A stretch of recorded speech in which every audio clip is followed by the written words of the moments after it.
नमस्कार दोस्तों, हम क्लास 5 का जो 8 नंबर का चैप्टर है एनिमल लाइफ उसे देख रहे थे और ये 4th पार्ट है यानी लास्ट वाला पार्ट है। आज आपका ये यूनिट जो है वो खत्म हो जाएगा। अब देखिए लास्ट पार्ट में क्या है, some animal travel long distance. अब देखिए कुछ एनिमल जो है, बर्ड्स है, इंसान है, वो क्या करते हैं, लॉन्ग डिस्टेंस जो है वो ट्रैवल करते हैं। अब देखिए अगर हम इंसान की बात करें तो कभी कभी क्या होता है, इंडिया में विंटर सीजन होता है। विंटर सीजन में बहुत ठंड पड़ती है, इतनी ठंड पड़ती है कि कुछ लोग सहन नहीं कर पाते, तो वो क्या करते हैं, दूसरे देश में चले जाते हैं जहाँ पे गर्मी हो, ऐसे देश में चले जाते हैं।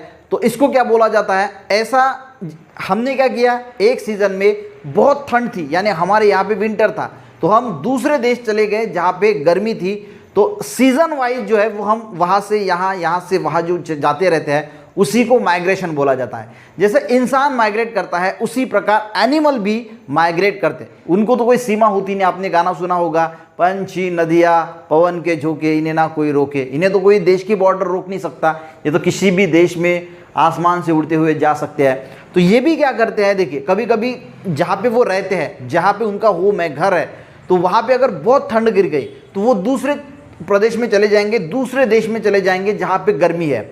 वो वहाँ पे गर्मी के लिए जाएंगे यानी उनको गर्मी महसूस हो। फूड यानी फूड नहीं, अगर यहाँ से फूड नहीं मिलता है तो दूसरी जगह पे जाएंगे जहाँ पे फूड मिलता है, वहाँ पे रिप्रोड्यूस करते हैं यानी बच्चों को जो है वो जन्म देते हैं, और फिर से वो सीज़न ख़त्म हो जाने के बाद फिर से अपने होम जो है वो रिटर्न आ जाते हैं। इसी को बोला जाता है माइग्रेशन, और इसी पे ये टॉपिक जो है वो आधारित है, डिपेंड है कि कौन से बर्ड कहाँ से कहाँ जाते हैं, यही हमें देखना है। जैसे देखिए पीपल्स की बात करें तो ट्रैवल करते हैं cold places to warmer during winter. मैंने जैसे बताया कि विंटर का सीजन होता है तो बहुत सारे लोग क्या करते हैं, कोल्ड यानी ठंडे प्रदेश से गर्म प्रदेश में चले जाते हैं। उसी प्रकार जो एनिमल्स होते हैं जो बहुत ठंडे प्रदेश में रहते हैं, जैसे रशिया में एक साइबेरिया नाम का प्रदेश है, ये बहुत ठंडा है। तो यहाँ के जो एनिमल्स है ड्यूरिंग विंटर, अब विंटर पहले तो ठंडा है, अब विंटर में कितना ठंडा होगा, बहुत ज़्यादा ठंडा होगा।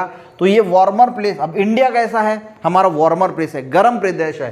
तो यहाँ के जो रशिया के साइबेरिया के कुछ एनिमल्स है वो जो है वो वार्मर प्लेस यानी इंडिया में आते हैं। इसी को क्या बोला जाता है, माइग्रेशन। हम आगे देखेंगे। देखिए अब ये ऐसा तो है नहीं कि बस थोड़ा सा डिस्टेंस ट्रैवल किया, यहाँ भी है लॉन्ग डिस्टेंस। अब रशिया से इंडिया आने के लिए कितना बड़ा डिस्टेंस है, अगर हम ट्रैवल इससे भी जाते हैं विमान से तो भी बहुत ज़्यादा समय लगता है। पंछी तो निकलते हैं तो उनको भी बहुत समय लगता है।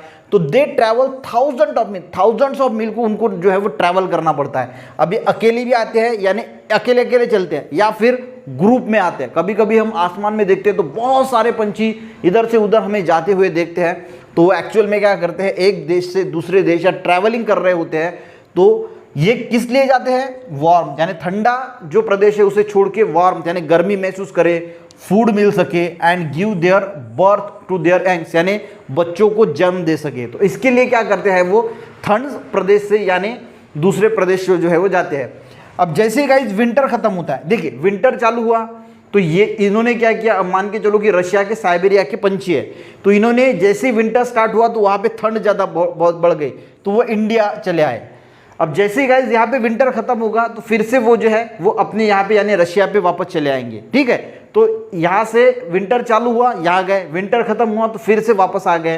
तो ये जो प्रोसेस होता है, देखिए दिस सीजनल मूवमेंट यानी क्या होता है, सीजन वाइज, जैसे समर हो गया, विंटर हो गया, रेनी सीजन हो गया, तो ये क्या करते हैं, पर्टिकुलर सीजन में एक देश से दूसरे देश जाते हैं, वो सीजन खत्म हो जाने के बाद फिर से वही देश में वापस आते हैं। दिस सीजनल मूवमेंट, इसको बोला जाता है seasonal movement of animal from one region to another. This seasonal movement यानी ऐसा सीजनल मूवमेंट जिससे एनिमल एक रीजन से दूसरे रीजन को जाते हैं, उसे ही क्या बोला जाता है, माइग्रेशन। माइग्रेशन समझ में आ गया, यानी एक एनिमल जो है वो दूसरे प्रदेश में जाएगा, सीजनल मूवमेंट करेगा, यानी एक सीजन खत्म होगा वहां जाएगा, वो सीजन खत्म होगा फिर से वापस आएगा। तो एक रीजन से दूसरे रीजन जो जा रहा है उसी को बोला जाता है माइग्रेशन। ठीक है, समझ में आ गया। अब देखिए एक आर्टिक टर्न नाम का पंछी है, बर्ड्स है, वो ट्रैवल करता है मोर देन 70,000 किलोमीटर, 70,000 किलोमीटर से ज़्यादा ट्रैवल करता है, और ये आर्टिक रीजन से अंटार्कटिक रीजन में चला जाता है, यानी विंटर से समर। जहाँ यहाँ पे आर्टिक रीजन में जब विंटर शुरू होता है तो ये विंटर सीजन में अंटार्कटिक में चला जाता है जहाँ पे समर होता है यानी गर्मी होती है। यानी समझ में आ गया, देखिए आर्टिक टर्न जो नाम का पंछी है वो आर्टिक रीजन से अंटार्कटिक में चला जाता है, क्योंकि यहाँ पे तो ठंड है, तो ठंड होने की वजह से ये गर्मी के लिए अंटार्कटिक चला जाता है। और फिर से जब विंटर खत्म हो जाता है तो ये फिर से यहाँ वापस चला आता है, ठीक है। उसी प्रकार ईल्स नाम का एक मछली है, एक फिश है जो स्नेक की तरह दिखती है।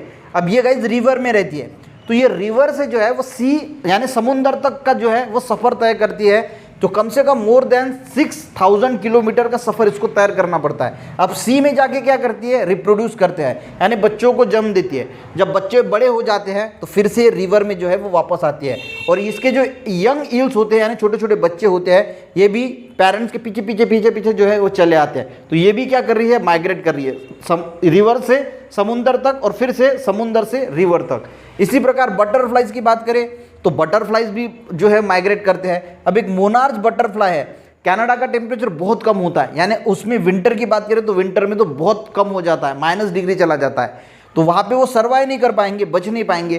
तो ये मोनार्च बटरफ्लाई क्या करते हैं, कनाडा से निकलते हैं और मैक्सिको चले जाते हैं। मैक्सिको में थोड़ी गर्मी होती है और जैसे विंटर खत्म होता है तो ये फिर से जो है वो यहाँ पे लौट आते हैं। इसी को क्या बोला जाता है, माइग्रेशन। अब यहाँ पे अगर हम साइबेरियन क्रेन की बात करें, देखिए साइबेरियन क्रेन क्या है, एक पंछी है। ये साइबेरिया से इंडिया आता है। जब विंटर स्टार्ट होता है साइबेरिया में तो विंटर के समय ये इंडिया में चला आता है, ठीक है। जब विंटर स्टार्ट होता है तो साइबेरिया में जब विंटर स्टार्ट होता है तो इंडिया चला आता है, और जैसे ही वहाँ पे समर चालू होता है तो ये इंडिया से फिर साइबेरिया जो है वो लौट जाता है। पर 10 साल हो गए गाइस, 10 साल ये साइबेरियन क्रेन नाम का पक्षी जो है वो हमारे इंडिया में देखा ही नहीं गया है। क्यों नहीं देखा गया, क्योंकि हम बहुत ज़्यादा पेस्टिसाइड का यूज़ करते हैं। तो पेस्टिसाइड का जो यूज़ करते हैं तो इसका इनके जो उनकी पॉपुलेशन है उस पर फर्क पड़ा है, इनकी पॉपुलेशन बहुत कम हुई है। और जो पोल्यूशन हमारे यहाँ है, अब देखिए किसी देश में पोल्यूशन है, पेस्टिसाइड का यूज़ कर रहे हैं, तो हम क्या, कोई हमें देश पसंद ही नहीं आ रहा, तो हम क्या करेंगे, यार नहीं जाएंगे वहाँ पे। उसी प्रकार एनिमल भी बोलेंगे यार वहाँ पे बहुत पोल्यूशन है, वहाँ पे बहुत ज़्यादा पेस्टिसाइड है, वहाँ नहीं जाना है। तो उसी प्रकार इंडिया में जो ज़्यादा पोल्यूशन है या फिर जो पेस्टिसाइड का यूज़ किया जाता है, तो उसी वजह से ये जो साइबेरियन क्रेन है ये इंडिया में जो है वो आ नहीं रहा है। 10 साल हो गए हैं ये यहाँ पे दिखे नहीं है। तो ये गाइस था पूरा chapter some animal travel long distance. तो मिलते हैं नेक्स्ट चैप्टर के साथ, तब तक के लिए जय हिंद।